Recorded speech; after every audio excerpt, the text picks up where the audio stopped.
नमस्कार दोस्तों, आज सभी की दीपावली काफी धूमधाम से मनी होगी। आज गोवर्धन महाराज की बहुत बहुत हार्दिक शुभकामनाएं। दोस्तों, आज हम पढ़ेंगे कंप्यूटर की पीढ़ियों के मामले में। कंप्यूटर की पीढ़ियां पढ़ेंगे आज दोस्तों। कंप्यूटर की पीढ़ियां 5 प्रकार की है। कंप्यूटर की पीढ़ियां 5 प्रकार की है, जिसमें प्रथम पीढ़ी 1945 से 1955 तक, दूसरी पीढ़ी 1955 से 1964 तक दोस्तों, तीसरी पीढ़ी है 1964 से 1975 दोस्तों, चतुर्थ पीढ़ी 1975 से 1989 और पंचम पीढ़ी अब तक 1989 से वर्तमान में जो कंप्यूटर की पीढ़ी चल रही है दोस्तों, वह 5वीं पीढ़ी चल रही है। कौन सी चल रही है दोस्तों? 5वीं पीढ़ी चल रही है। वर्तमान में कंप्यूटर की 5वीं पीढ़ी चल रही है दोस्तों, जिसमें देखो आपसे एक एग्जाम में क्वेश्चन ऐसे नहीं पूछा जाता दोस्तों। ऐसे नहीं पूछता कि प्रथम पीढ़ी कब से कब थी, इसका प्रथम पीढ़ी में किस चीज का प्रयोग किया गया था। हम उसके बारे में जानकारी देंगे आपको, क्योंकि आपको बताया गया है जो अभी वर्तमान में पीढ़ी चल रही है दोस्तों, वह 1989 से लेकर अब तक जो पीढ़ी चल रही है वह दोस्तों 5वीं पीढ़ी है। कौन सी है? 5वीं पीढ़ी। अभी इनका हम बारी बारी से एक एक के बारे में देखेंगे दोस्तों। चलो देखते हैं कंप्यूटर की पहली पीढ़ी के बारे में देखते हैं। आ जाओ, कंप्यूटर की प्रथम पीढ़ी। कौन सी पीढ़ी? प्रथम पीढ़ी। प्रथम पीढ़ी आ जाओ दोस्तों, कब से कब तक थी? 1945 से 1955 तक दोस्तों। अब आते हैं इनके बारे में विस्तृत जानकारी प्राप्त करेंगे दोस्तों। क्यों? सबसे पहले प्रथम पीढ़ी में दोस्तों इम्पोर्टेंट क्वेश्चन है जो आपको एग्जामों में बार बार देखने को मिलेगा कि पहली पीढ़ी में वैक्यूम ट्यूब का प्रयोग किया गया। वैक्यूम ट्यूब का प्रयोग किया गया दोस्तों। किसका प्रयोग किया गया? वैक्यूम ट्यूब का प्रयोग किया गया। प्रयोग किया। पहली पीढ़ी के जो कंप्यूटर थे वो आकार में बहुत बड़े थे दोस्तों, आकार में, और उनकी इस आकार में तो बड़े थे, आकार में बड़े थे दोस्तों, और उनकी कार्य क्षमता बहुत धीमी थी। कार्य क्षमता, इनकी कार्य क्षमता बहुत धीमी थी दोस्तों। इनकी कार्य क्षमता बहुत धीमी थी दोस्तों। और यह प्रोसेस मतलब भंडारण क्षमता के लिए चुंबकीय ड्रम का प्रयोग किया गया। चुंबकीय ड्रम का प्रयोग किया गया दोस्तों। पहली पीढ़ी में जो कंप्यूटर थे वह बहुत बड़े आकार के और जिनकी कार्य क्षमता भी बहुत धीमी होती थी, और ये काफी अधिक कीमत भी इनकी काफी अधिक होती थी। अधिक कीमती होते थे, अधिक कीमती होते थे, और लाइट भी बहुत ज्यादा खाते थे दोस्तों। पहली पीढ़ी में आपसे पूछा जाएगा वैक्यूम ट्यूब का प्रयोग कौन सी पीढ़ी में किया गया, तो आप बताओगे दोस्तों वैक्यूम ट्यूब का प्रयोग पहली पीढ़ी में किया गया। इनके आकार बहुत बड़े होते थे, आकार में यह बहुत बड़े होते थे। इनमें आउटपुट और इनपुट के लिए इम्पोर्टेंट बात यह है कि प्रथम पीढ़ी में इनपुट व आउटपुट के लिए पंच कार्ड का प्रयोग किया गया दोस्तों। इसमें पंच कार्ड का प्रयोग किया गया। किसका प्रयोग किया गया? पंच कार्ड का प्रयोग किया गया। इनपुट और आउटपुट के लिए पंच कार्ड का प्रयोग किया गया दोस्तों। आपसे पूछेंगे कि पहली पीढ़ी में इनपुट आउटपुट के लिए किसका प्रयोग किया गया, आप बताओगे दोस्तों पंच कार्ड का प्रयोग किया गया। पहली पीढ़ी में जो कंप्यूटर है उनकी भाषा में, इसमें भाषा असेंबली भाषा का प्रयोग किया गया। असेंबली भाषा कौन सी थी? असेंबली का प्रयोग किया गया दोस्तों। और इनपुट आउटपुट के लिए पंच कार्ड का प्रयोग किया गया। कंप्यूटर, ये बहुत इम्पोर्टेंट है दोस्तों। एक तो ENIC एनिक एनिक होता है, EANIC एनिक पहला कंप्यूटर था जो प्रथम पीढ़ी के कंप्यूटर बनाए गए थे, उनमें से एनिक एक ऐसा कंप्यूटर था जो आपको एग्जाम में कई बार पूछा गया है दोस्तों। दूसरा उदाहरण है एडवेक, EDVAC, और उदाहरण कई उदाहरण दोस्तों। तीसरा है मार्क फर्स्ट दोस्तों। आपसे पूछा जाएगा कि एनिक कौन सी पीढ़ी का कंप्यूटर का उदाहरण है, तो यह पहली पीढ़ी का उदाहरण है दोस्तों। कौन सी पीढ़ी का है? पहली पीढ़ी का। और अब आप बात करते हैं दूसरी पीढ़ी के बारे में दोस्तों। स्क्रीनशॉट ले लो आप इसका।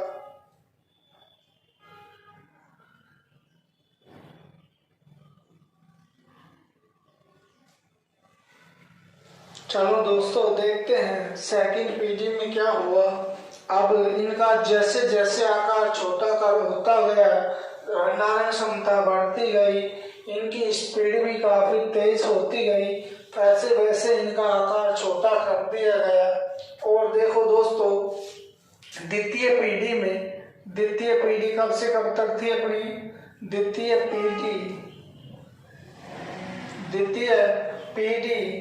पीढ़ी है 1955 से 1964 दोस्तों। अब देखो इसमें वैक्यूम ट्यूब के पहली पीढ़ी में जो वैक्यूम ट्यूब आया था, उसके स्थान पर वैक्यूम ट्यूब के स्थान पर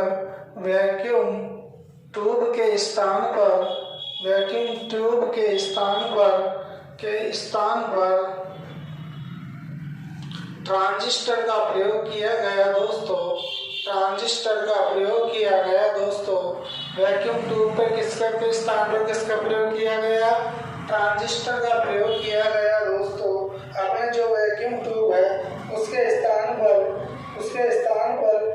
ट्रांजिस्टर का प्रयोग किया गया। ट्रांजिस्टर का आविष्कार किसका? जो एक ट्रांजिस्टर है इसका आविष्कार ट्रांजिस्टर का आविष्कार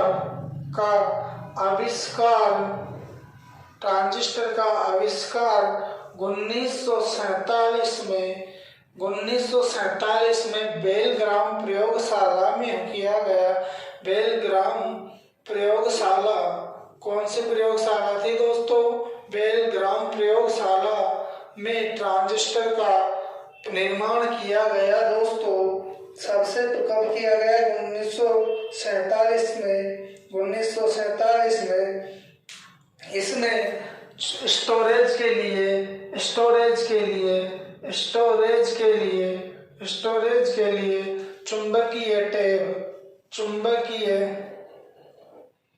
चुंबकीय टेप का प्रयोग किया गया दोस्तों। द्वितीय पीढ़ी में जो स्टोरेज के लिए किसका प्रयोग किया गया? चुंबकीय टेप व डिस्क का प्रयोग किया गया दोस्तों। आपसे पूछा जाएगा कि द्वितीय पीढ़ी में कौन सा क्या आया था, तो आप बताओगे द्वितीय पीढ़ी में ट्रांजिस्टर आया था दोस्तों। यह बहुत बार क्वेश्चन पूछा गया है एग्जामों में, और इसका आविष्कार 1947 में बेलगाम प्रयोगशाला में किया गया दोस्तों। स्टोरेज के लिए चुंबकीय डिस्क का प्रयोग किया गया दोस्तों। यह इम्पोर्टेंट है कि पहली पीढ़ी में तो वैक्यूम ट्यूब, दूसरी पीढ़ी में वैक्यूम ट्यूब के स्थान पर ट्रांजिस्टर आया गया दोस्तों। इसमें उच्च स्तरीय भाषाओं का प्रयोग किया गया। उच्च स्तरीय भाषा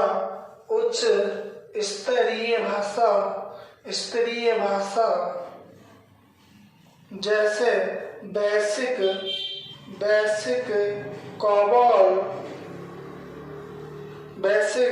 कोबोल भाषा आदि का प्रयोग किया गया दोस्तों। और बेसिक कोबोल और फोर्टर्न भाषा का प्रयोग किया गया दोस्तों। आपसे इनके बारे में भी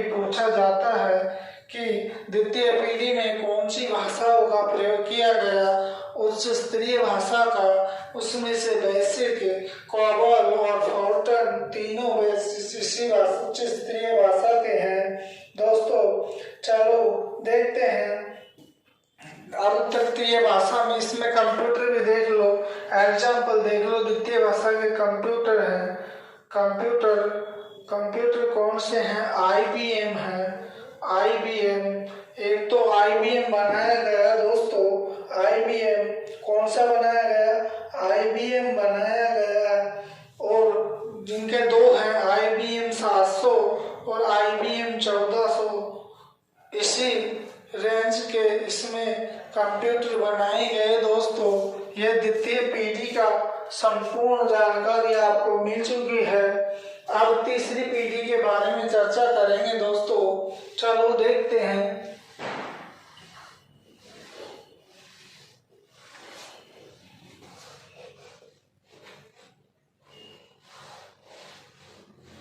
तृतीय पीढ़ी में देखते हैं दोस्तों, यह बहुत इम्पोर्टेंट है। तृतीय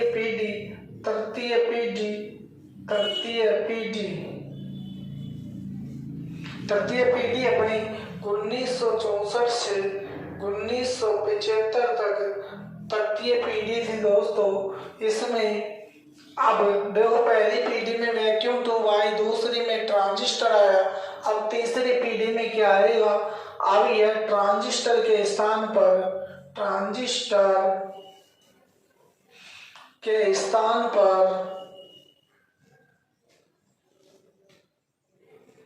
आईसी चिप का निर्माण किया गया। आईसी चिप का निर्माण या प्रयोग किया गया। किसका प्रयोग किया गया दोस्तों? आईसी चिप का प्रयोग किया गया दोस्तों। ट्रांजिस्टर के स्थान पर आईसी चिप का प्रयोग किया गया। इसमें देखते हैं दोस्तों, आगे देखते हैं।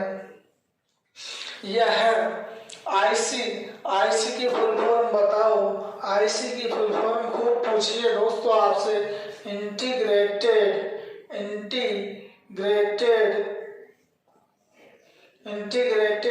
सर्किट है। आईसी की फुल फॉर्म इंटीग्रेटेड सर्किट है दोस्तों। यह आपको कई एग्जामों में पूछा गया है कि आईसी की फुल फॉर्म बताओ। यह आईसी की फुल फॉर्म इंटीग्रेटेड सर्किट है दोस्तों। यह सिलिकॉन व ट्रांजिस्टर, यह है सिलिकॉन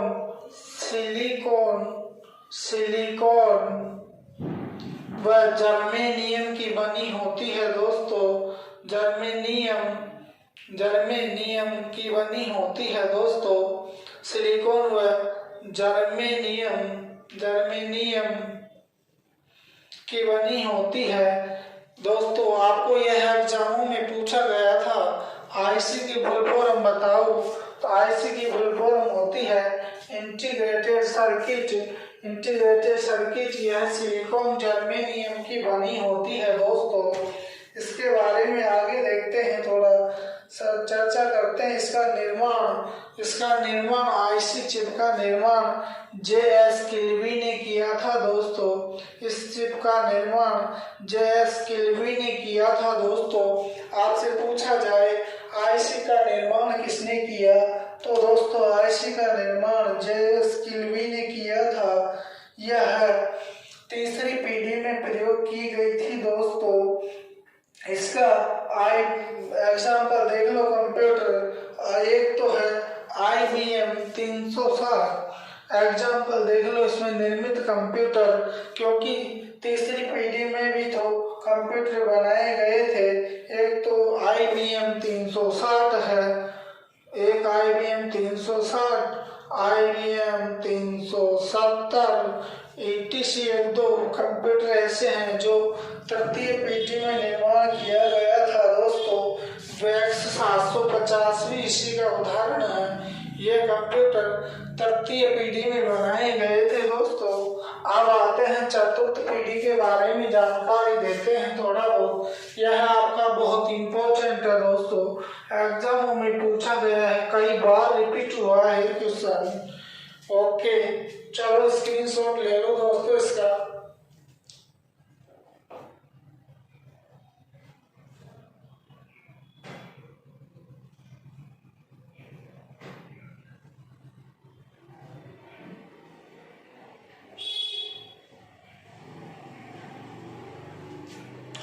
दोस्तों। चलो देखते हैं चतुर्थ पीढ़ी के बारे में।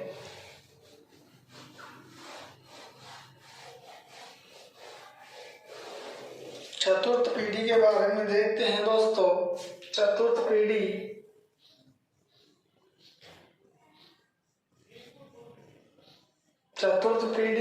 यह 1975 से 1989 तक चली थी दोस्तों।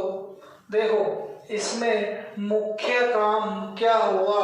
जब पहली पीढ़ी में हमारे पास वैक्यूम ट्यूब आ गई, दूसरी में आईसी, दूसरी में ट्रांजिस्टर आ गया, तीसरी पीढ़ी में आईसी आ गई दोस्तों, चौथी पीढ़ी में ऐसा क्या आया। तो दोस्तों मैं बता दूं आपको, चौथी पीढ़ी में, इस पीढ़ी में बड़े पैमाने पर आईसी चिपों का प्रयोग किया गया। बड़े पैमाने पर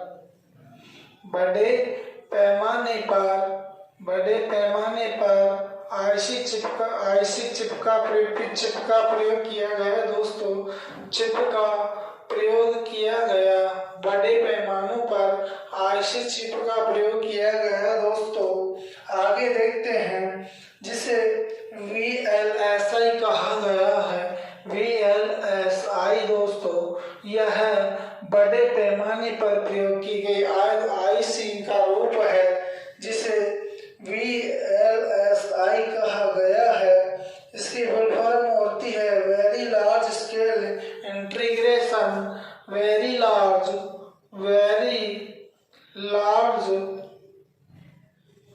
स्केल इंटीग्रेशन।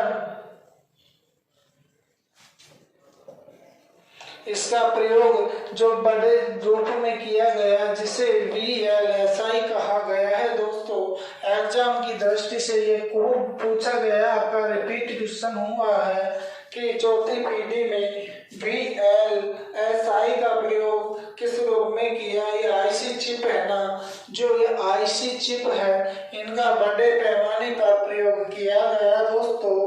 आगे देखते हैं, इसका मुख्य पुर्जा मतलब मेन चीज माइक्रो प्रोसेसर थी। इसमें मुख्य जो चीज थी चतुर्थ पीढ़ी में माइक्रो प्रोसेसर थी दोस्तों। माइक्रो प्रोसेसर थी दोस्तों। यह माइक्रो प्रोसेसर चतुर्थ पीढ़ी का मुख्य रूप था दोस्तों। माइक्रो प्रोसेसर यह चतुर्थ पीढ़ी का मुख्य पुर्जा भी कहलाता है दोस्तों। दुनिया का सबसे पहला माइक्रो प्रोसेसर, दुनिया का सबसे पहला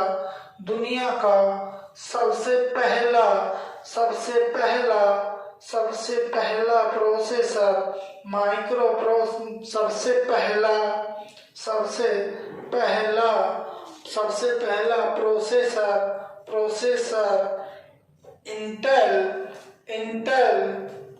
इंटेल 4004 था दोस्तों। यह दुनिया का सबसे पहला प्रोसेसर इंटेल 4004 था, जो इंटेल कंपनी ने इंटेल कंपनी ने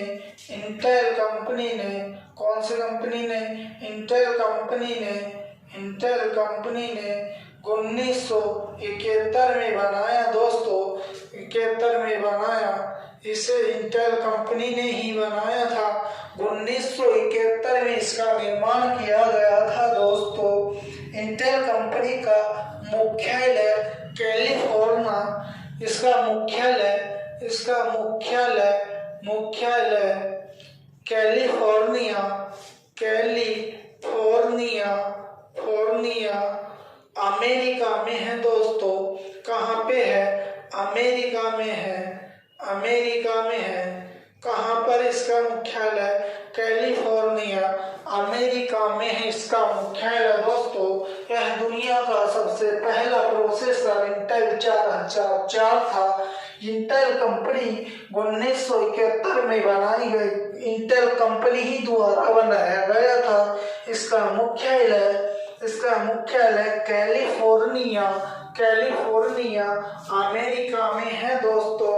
और भारत का पहला प्रोसेसर मैंने आपको बताया था दोस्तों। भारत का पहला प्रोसेसर आपको बताया था, जिसका नाम शक्ति है दोस्तों।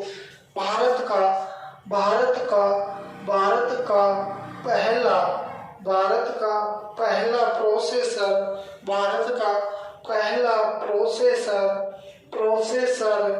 शक्ति है दोस्तों। मैंने आपको पिछली क्लासों में बताया था भारत का अपना जो प्रोसेसर है पहला जो कौन सा है, शक्ति प्रोसेसर है दोस्तों। इसको आईआईटी मद्रास द्वारा इसको आईआईटी मद्रास द्वारा नवंबर 2018 में बनाया गया दोस्तों। इसको 2018 में बनाया गया था।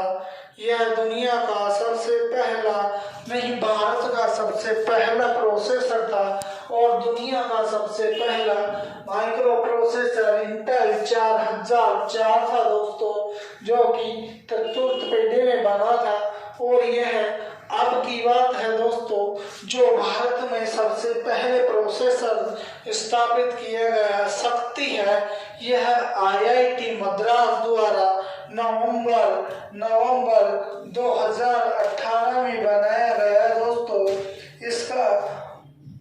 इस माइक्रो प्रोसेसर को हम कंप्यूटर का ये माइक्रो प्रोसेसर है दोस्तों, माइक्रो प्रोसेसर इसको हम कंप्यूटर का मस्तिष्क यानी ब्रेन भी कहते हैं दोस्तों। कंप्यूटर का ब्रेन भी यही है दोस्तों, कंप्यूटर का ब्रेन भी इसी कहते हैं। और कंप्यूटर का सीपीयू भी यही है दोस्तों। सीपीयू ऑप्शन में नहीं मिलता है तो माइक्रो प्रोसेसर आपको ऑप्शन में मिलेगा। यह कंप्यूटर का मस्तिष्क है दोस्तों। अभी पिछले एग्जाम में माइक्रो प्रोसेसर ऑप्शन में था, ना कि सीपीयू। अगर सीपीयू ऑप्शन में होता तो कंप्यूटर का मस्तिष्क पूछा गया था, निम्न में से कंप्यूटर का मस्तिष्क है, तो दोस्तों सीपीयू ऑप्शन में नहीं था, माइक्रो प्रोसेसर था, तो यह कंप्यूटर का सही उत्तर होगा। ओके दोस्तों, चलो आगे देखते हैं। पंचम पीढ़ी में आप स्क्रीनशॉट ले लो दोस्तों इसका।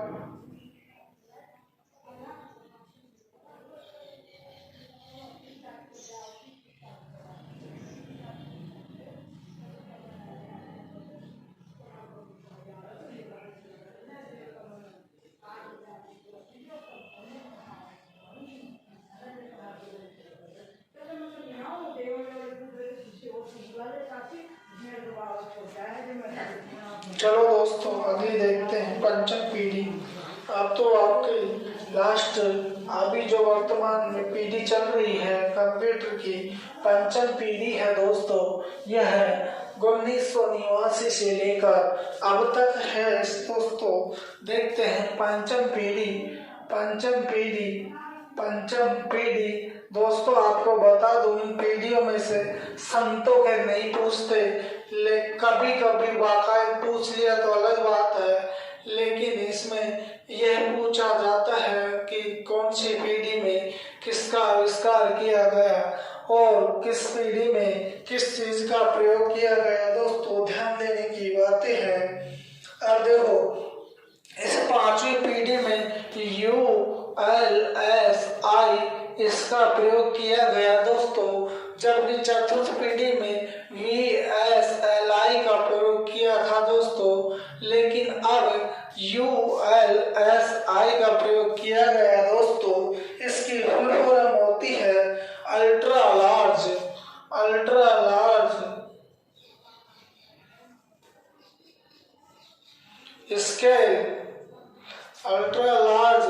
Scale integration.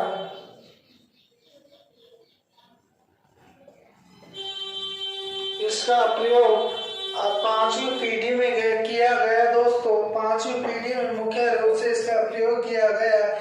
इस पीढ़ी में इसकी कृत्रिम बुद्धि का प्रयोग, कृत्रिम बुद्धि पांचवी पीढ़ी में यहाँ गई दोस्तों। आपसे पूछा गया कंप्यूटर की कृत्रिम बुद्धि का प्रयोग कहाँ किया गया, कौन सी पीढ़ी में इसका निर्माण किया, तो आप बताओगे इसका पांचवी पीढ़ी में बताया दोस्तों। इसमें यह कंप्यूटर सिस्टम है जो इनपुट आउटपुट, इसमें देखो इनपुट आउटपुट व सिस्टम यूनिट से मिलकर बना है दोस्तों। इसमें इनपुट आउटपुट के जो भी इनपुट और आउटपुट के जो भी भाग है सारों का यूज किया गया दोस्तों। यह पंचम पीढ़ी एक नया रूप धारण करके इसका बहुत ही बड़ा योगदान दिया गया है। यह नई टेक्नोलॉजी में उभरता हुआ रूप है पांचवी पीढ़ी दोस्तों। इसमें प्रोसेसिंग इनपुट आउटपुट सभी यानी CPU processing input output CPU सारे कौन सी पीढ़ी में आए गए, पांचवी पीढ़ी में इन सभी को सौगात प्राप्त हुई थी जो पांचवी पीढ़ी में थे दोस्तों। इन्हीं में से आपको क्वेश्चन पूछे जाएंगे। आपको ध्यान रहे कि प्रोसेसिंग का कार्य भी तो पता है सीपीयू से होता है सभी का, यानी प्रोसेसिंग का कार्य सीपीयू से किया जाता है। तो सभी का यहाँ सौगात के रूप में निर्माण हुआ दोस्तों। सभी नई टेक्नोलॉजी में बहुत बड़ा योगदान है पांचवी पीढ़ी का दोस्तों।